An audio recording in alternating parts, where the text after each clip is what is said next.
Hello friends and students, बहुत बहुत स्वागत है आपका अपने ही YouTube channel Guruji for high school में। आज के इस वीडियो में मैं एनसीईआरटी की बुक्स के अकॉर्डिंग में नया चैप्टर स्टार्ट करने जा रहा हूं, जिसका नाम है क्षेत्रमिति या मेंसुरेशन। आपने 9th क्लास में इसके बारे में पढ़ा होगा कि क्षेत्रमिति क्या होती है, मेंसुरेशन क्या होता है। मैं इसमें आपको डिटेल से तो नहीं बताऊंगा, पर थोड़ा बहुत आइडिया दे दूंगा और इसमें फिर कुछ सवाल हम लोग सॉल्व करेंगे। तो क्षेत्रमिति एक विज्ञान की एक ऐसी शाखा है जिसमें हम लोग, ध्यान सुनिए कि मैं क्या बोल रहा हूँ। क्षेत्रमिति गणित की, सॉरी नॉट विज्ञान की, गणित की एक ऐसी शाखा है जिसमें हम ऐसे शेप और साइज यानी कि ऐसी आकृतियों के बारे में हम अध्ययन करते हैं जो त्रिविमीय होते हैं। त्रिविमीय कहते हैं कि जिनकी 3 विमाएँ होती हैं। 3 विमाएँ मीन्स जिसको इंग्लिश में आप जो 3 डायमेंशंस कहते हैं या 3rd डायमेंशन कहते हैं। तो 3 विमाओं में आता है आपका लंबाई हो गई, चौड़ाई हो गई, ऊंचाई या गहराई हो गई। ठीक है, 3 विमीय होती है। द्विविमीय में आपके सिर्फ लंबाई और चौड़ाई। जैसे कि रेखागणित में आपने द्विविमीय वाली सारी आकृति के बारे में पढ़ा, जैसे आपने वर्ग के बारे में पढ़ा, आयत के बारे में पढ़ा, या जो और भी सम चतुर्भुज है उनके बारे में पढ़ा, तो वो थी सारी द्विविमीय। लेकिन क्षेत्रमिति मेंसुरेशन में आप लोग पढ़ेंगे त्रिविमीय यानी कि 3 डायमेंशंस वाली शेप एंड साइज के बारे में मेंसुरेशन में। ठीक है, तो ज़्यादा न बोल करके मैं सिर्फ आपको इतना बता दूं कि थोड़ा सा ये वीडियो लंबा होने वाला है, तो प्लीज़ थोड़ा पेशेंस पूर्वक, धैर्यपूर्वक थोड़ा आप इस वीडियो को सुनिएगा, देखिएगा। तो मैं बात कर रहा था, आपने 9th क्लास में पढ़ा आपने घन और घनाभ के बारे में। ठीक है, घन और घनाभ के बारे में आपने पढ़ा, क्यूब और क्यूबॉइड के बारे में आपने 9th में पढ़ लिया कि घन क्या होता है, घनाभ क्या होता है। घन एक ऐसी आकृति है, एक ऐसे शेप और साइज की आकृति है जिसके की लंबाई, चौड़ाई और गहराई तीनों क्या होती है, बराबर होती है। उसको हम बोलते हैं घन। घनाभ कहते हैं। घनाभ में क्या होता है, घनाभ और घन का सिंपल से मैं एक फंडा ही बता दूं कि घन आपका वर्ग हो गया और घनाभ आपका आयत होगा। यानी कि अगर आप वर्ग को यूं घुमा करके अगर बना दें, हम जोड़ दें, 2 वर्ग को जोड़ कर बना दें ऊंचाई चौड़ाई और गहराई में, तो वो एक घन बन जाता है। और आयत को यदि आप उसकी धुरी पर एक चारों तरफ घुमा दो तो वो आपका बन जाएगा घनाभ। तो अगर हम घन और घनाभ की बात करें तो घन सिंपल सी बात, इसकी लंबाई चौड़ाई गहराई बराबर होती है, और जिसमें घनाभ जिसमें लंबाई और चौड़ाई, ध्यान तो लंबाई चौड़ाई और ऊंचाई तीनों क्या होती है, अलग अलग होती हैं। तो ये आपको थोड़ा सोचना समझना पड़ेगा इसमें। तो वो आपने खैर आपने 9th में पढ़ ही लिया। यहाँ पर हम जो 10th क्लास की मैं बात कर रहा हूँ, 10th क्लास में आप पढ़ेंगे अन्य त्रिविमीय आकृति के बारे में। जैसे कि आपके पास बेलन हो गया, शंकु हो गया, गोला हो गया, बेलन का छिन्नक हो गया, शंकु का छिन्नक हो गया और गोले का छिन्नक हो गया। तो इन चीज़ों के बारे में हम लोग आगे हम करेंगे, सवालों को सॉल्व करेंगे। ज़्यादा लंबा इस पर नहीं बताऊंगा अपना। तो मैं स्टार्ट कर रहा हूँ क्षेत्रमिति क्लास 10th की क्षेत्रमिति के बारे में आपको बताने जा रहा हूँ। तो क्षेत्रमिति, जिसको हिंदी में क्षेत्रमिति पढ़ते हैं, इंग्लिश में मेंसुरेशन पढ़ते हैं। तो एनसीईआरटी की बुक्स के अकॉर्डिंग में जो चैप्टर 13वां नंबर है, अध्याय नंबर 13 है, एनसीईआरटी की बुक्स के अकॉर्डिंग है। और चैप्टर का नाम है पृष्ठीय क्षेत्रफल व आयतन, यानी कि सरफेस एरिया एंड वॉल्यूम। पृष्ठीय क्षेत्रफल और आयतन, सरफेस एरिया एंड वॉल्यूम। इसमें आपको थोड़ा एक चीज़ मैं थोड़ा बता दूं आपको, सरफेस एरिया यानी कि पृष्ठीय क्षेत्रफल। इसमें अक्सर बच्चे कंफ्यूज हो जाते हैं कि पृष्ठीय क्षेत्रफल और वक्र पृष्ठीय क्षेत्रफल क्या होते हैं, इसमें कंफ्यूजन पैदा होता है। कई बार सवाल में वक्र पृष्ठीय क्षेत्रफल पूछता है, बच्चे सिर्फ जो है पृष्ठीय क्षेत्रफल निकाल देते हैं। कई बार पृष्ठीय क्षेत्रफल पूछा जाता है, बच्चे जो है वक्र पृष्ठीय क्षेत्रफल निकाल देते हैं। यानी कि ये आपका जो पृष्ठीय क्षेत्रफल सरफेस एरिया है, इसके अलावा एक होता है आपका कर्व सरफेस एरिया, CSA बोलते हैं इसको, कर्व सरफेस एरिया। तो वो एक अलग चीज़ होती है। तो वो जैसे जैसे हमारे पास सवाल आएंगे, हम उस सवालों में क्या करते हैं, उसको आपको मैं क्लियर करता जाऊंगा कि पृष्ठीय क्षेत्रफल और वक्र पृष्ठीय क्षेत्रफल क्या है और कैसे निकालें, वो मैं बताता जाऊंगा। ठीक है, तो फिलहाल ये एक छोटी सी बात मैं आपको बताने जा रहा था कि पृष्ठीय क्षेत्रफल, और हाँ एक चीज़ और है, आयतन। आयतन क्या चीज़ है, छोटी सी, थोड़ा सा समय और लूंगा। आयतन सिंपल सी चीज़ है। एक आयतन किसी भी आकृति के अंदर हवा के द्वारा या उस आकृति के पदार्थ के द्वारा घेरा गया जो स्थान होता है उसे हम लोग आयतन कहते हैं। मतलब मैं मोटी मोटी भाषा में बोल रहा हूँ, ये आपकी कोई वैज्ञानिक भाषा नहीं है, सिंपल आपको समझाने के लिए मैं बोल रहा हूँ कि आयतन क्या होता है, किसी भी आकृति के अंदर हवा के द्वारा या उस आकृति के पदार्थ के द्वारा जो घेरा गया जो स्थान होता है उसे हम क्या बोलते हैं, आयतन कहते हैं। जैसे ये कमरा है, ठीक है, ये आपका क्लासरूम है, ये क्लासरूम है, या आपका कमरा है, आपका क्लासरूम है, तो उसके अंदर जितनी भी हवा है वो उस कमरे का आयतन है।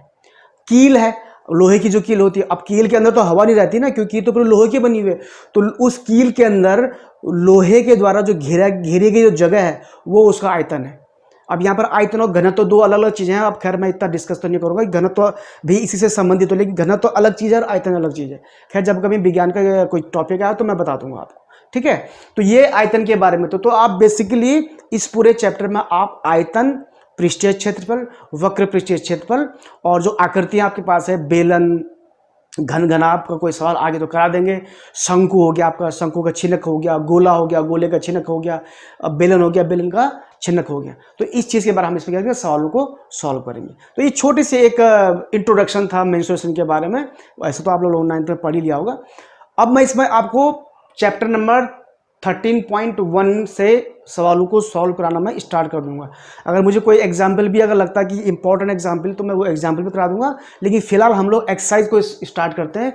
एक्सरसाइज 13.1 यानी कि 10th क्लास का एनसीईआरटी की बुक्स के according chapter number 13 exercise number 13.1 का मैं आपको पहला क्वेश्चन सॉल्व कराने जा रहा हूं, और चैप्टर का नाम है पृष्ठीय क्षेत्रफल व आयतन, यानी कि सरफेस एरिया एंड वॉल्यूम, क्षेत्रमति मेंस्ट्रुएशन में।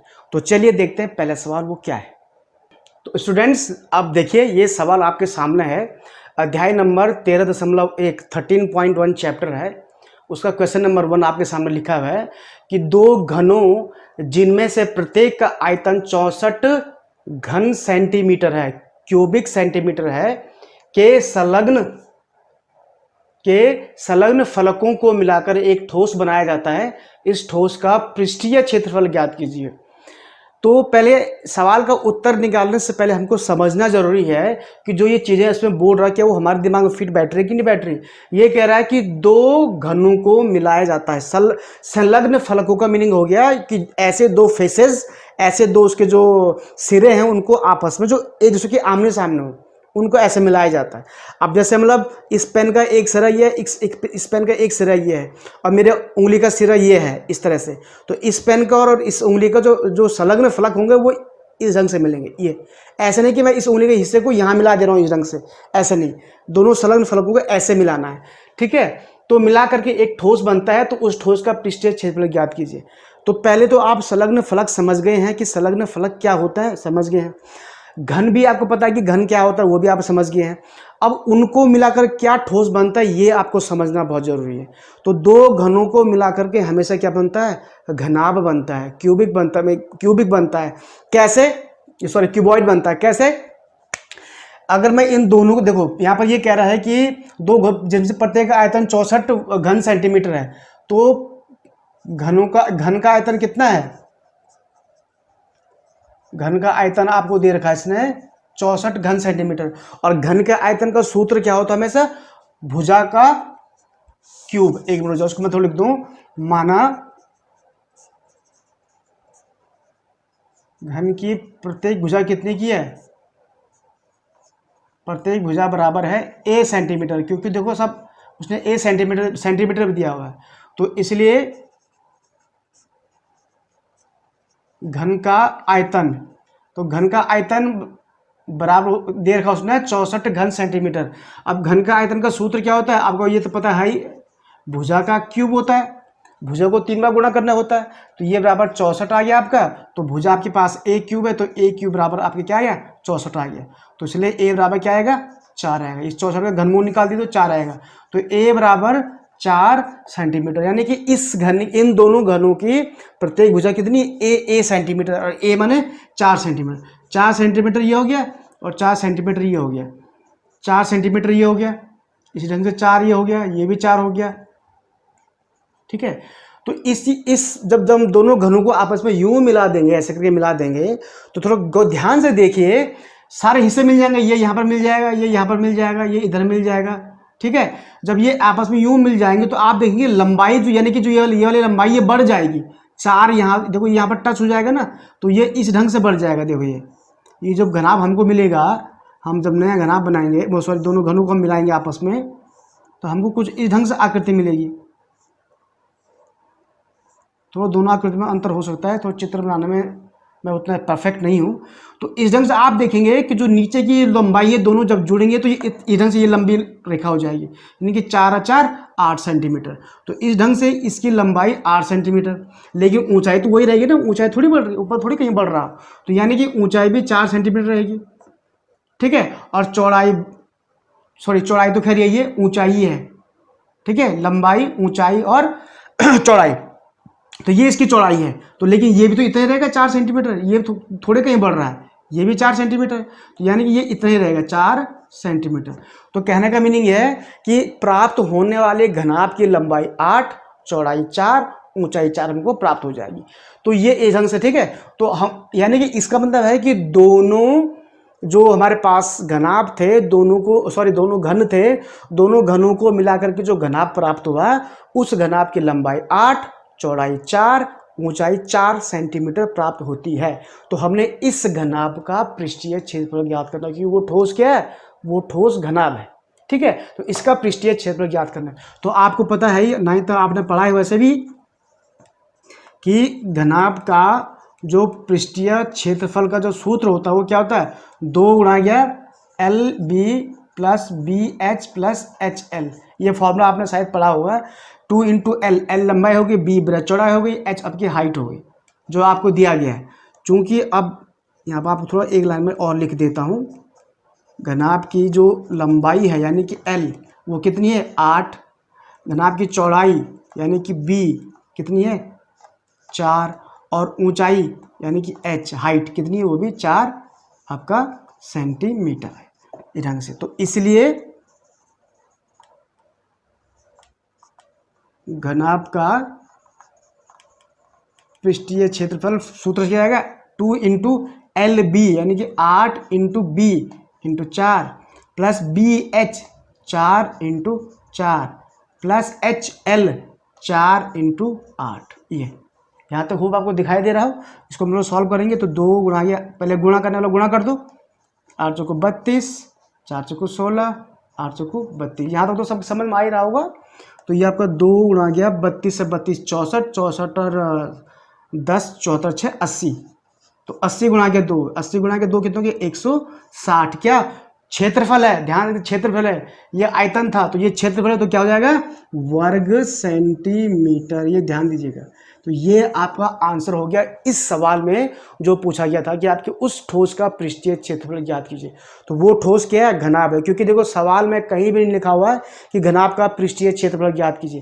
तो ये तो आपको पूरा दिमाग सोचना है कि वो घनाभ ही होगा, वो ठोस, ठीक है। तो घनाभ के पृष्ठीय क्षेत्रफल का सूत्र आपको पता है ही, उसमें रखो तो ये आ जाएगा। खैर इतना इंपॉर्टेंट क्वेश्चन तो नहीं था ये, पर फिर भी कभी कभी एक ही नंबर के क्वेश्चन मार्क्स में ये आ जाता है, तो आपको ये चीज़ सॉल्व करनी आनी चाहिए, ठीक है बच्चों। तो ये बहुत छोटा सवाल था। Mensuration is the best and perfect subject of mathematics. एक ये ऐसा आर्टिकल है, ऐसा सब्जेक्ट है मैथमेटिक्स में जो कि बहुत ही अच्छा, त्रिकोणमिति के बाद, ट्रिग्नोमेट्री के बाद ये दूसरा ऐसा आर्टिकल है, दूसरा ऐसा चैप्टर है जो कि बहुत ही रोचक होता है। और इसके बाद सांख्यिकी एक चैप्टर और है, वो और इससे भी रोचक है, ठीक है। तो अभी ये आज के लिए इतना ही है, इसमें मैंने यही सवाल कराया, ज़्यादा इंपॉर्टेंट तो नहीं था, लेकिन आपको लग रहा है कि आपको प्रैक्टिस करनी चाहिए तो आप इस सवाल को दे सकते हैं, ठीक है। बाकी अगर आपको वीडियो पसंद आ रहा तो इसको लाइक ज़रूर कीजिएगा, शेयर भी जरूर कर दीजिएगा अपने दोस्तों के साथ। और जो दोस्त, जो बच्चे, जो स्टूडेंट्स हमारे चैनल में अभी नए हैं, हमारे वीडियो पहली बार देख रहे हैं, वो प्लीज़ चैनल को एक बार सब्सक्राइब जरूर कर दीजिएगा। यदि आप पिछली बार अगर भूल गए हैं सब्सक्राइब करना तो इस बार ज़रूर सब्सक्राइब कर दीजिएगा प्लीज़, ये रिक्वेस्ट आपसे। और सब्सक्राइब करने के बाद बेल आइकन को ऑल पे, सामने एक रेड सर्कल में आ रहा है, इस ऑल पे क्लिक जरूर कर दीजिएगा, ताकि हमारी वीडियो जब जब रिलीज़ होंगी आप तक उसकी नोटिफिकेशन तुरंत पहुंच जाए और आप उस वीडियो को देख सकें। तो बाकी जो स्टूडेंट्स हैं जिनको कोई क्वेश्चन पूछना है वो प्लीज़ कमेंट बॉक्स में कमेंट लिख के पूछ सकते हैं, या चाहे तो हमारे डायरेक्टली हमें व्हाट्सअप भी कर सकते हैं। व्हाट्सअप नंबर मेरा हर वीडियो में दिया जाता है, ठीक है। तो आज के लिए इतना ही, जल्दी आऊँगा एक नए वीडियो में एक नए क्वेश्चन के साथ और एक नए ज्ञान के साथ। तब तक मुझे अनुमति दीजिए, धन्यवाद।